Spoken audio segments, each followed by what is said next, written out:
Section 4. The London Eye. Today I want to focus on some of the major sites that attract tourists to cities, and I am going to begin with the London Eye. The London Eye is London's newest major tourist attraction. It is a huge wheel designed to celebrate the millennium year 2000, so it's also known as the Millennium Wheel.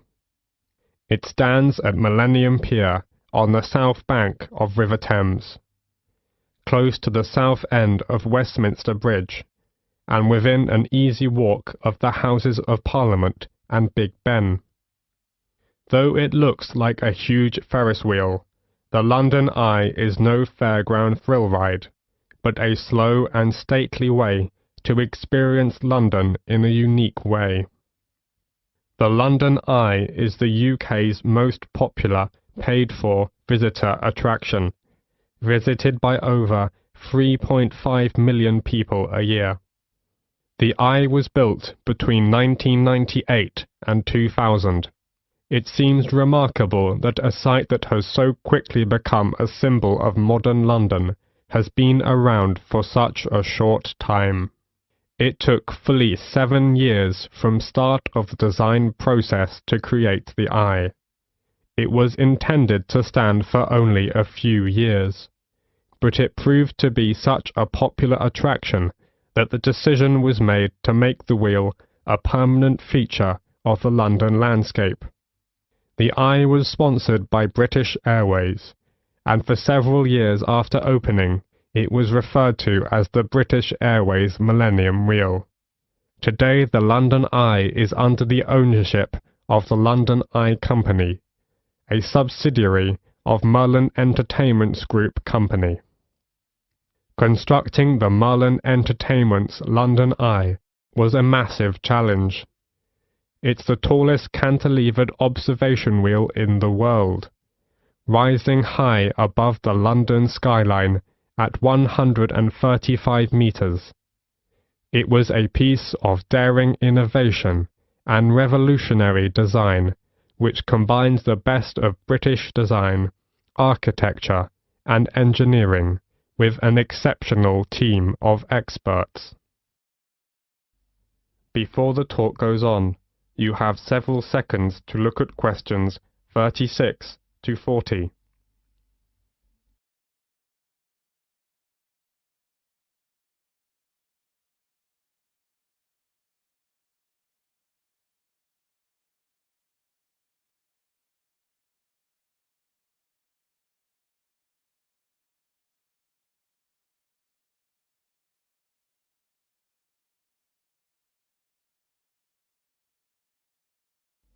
Now listen to the continued talk and answer questions 36 to 40 by completing the diagram.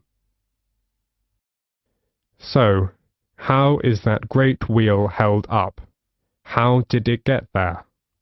The starting point was, of course, the ground, and while parts of the wheel itself were still being constructed in various countries, tension piles were being driven into the ground beside the River Thames.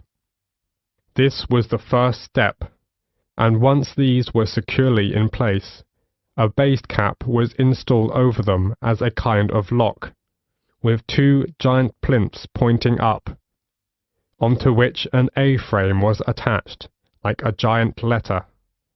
The wheel was supported on huge A-frame legs, made up of 2,200 tons of concrete on 44 concrete piles set 33 meters deep in the earth. All this took many months and incredible effort, but meant that the spindle could be installed, around which the great wheel would turn. The spindle itself was too large to cast as a single piece, so instead was produced in 8 smaller sections.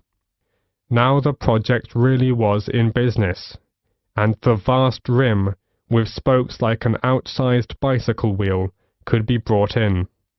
64 spoke cables, which are similar to bicycle spokes, hold the rim tight to the central spindle, and the view was enhanced by the capsule design. Unlike traditional Ferris wheel designs that you might see at a local fairground, the passenger capsules were not suspended under the wheel. They were set within a circular mounting ring attached to the outside surface of the wheel. What this means in practice is that travelers within the capsule have a full 360-degree panoramic view, unhindered by spokes or wheel struts. And the last thing to be built is the first thing the visitor encounters, the boarding platform laid down underneath. The wheel does not usually stop to take on passengers.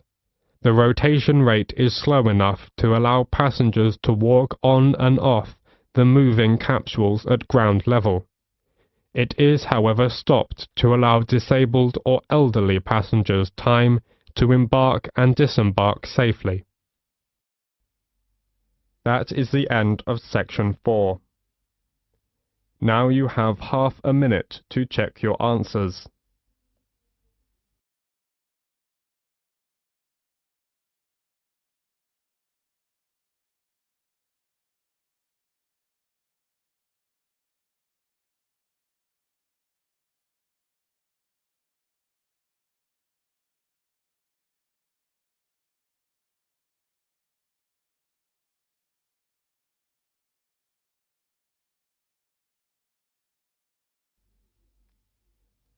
That is the end of listening practice test 3.